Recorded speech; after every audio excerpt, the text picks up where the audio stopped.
Há muitos remilhões de anos. Só um esfragante antes de Deus haver despertado o Rio Douro, Espanha e Portugal, dois moços pastores apaixonados, beijavam-se na cucruta de la faia amarilha, jurando-se amor eterno. Como uma centelha fulminante, o rompante despertador de Deus, ouviu entre eles dois a grita do Rio Douro.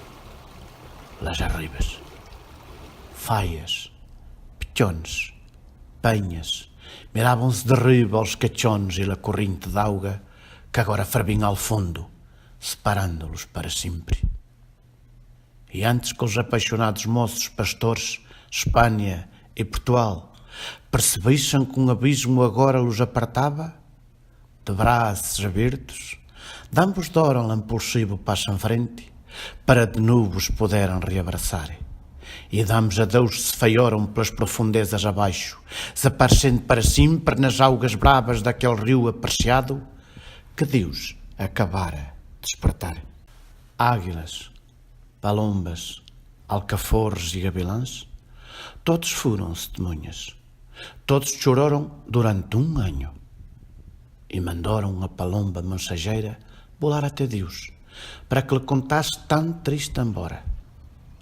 Al enterar-se das graças, Deus chorou durante 2 dias e 2 noites, e com ele choraram todos os animais das arribas.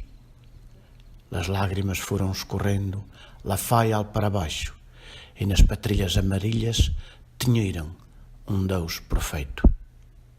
Mais tarde, já no silo, Deus contou aos anjos que aquele Deus perfeito que havia desenhado na natureza era a marca do seu remorso e arrependimento. Ele tinha a obrigação de saber precavido. Entre eles, também os anjos choraram e pediram a Deus que a partir daquele dia todos os que mirassem para a faia amarilha e não enxergassem aquele Deus, que era a marca de lágrima de Deus, não se casariam.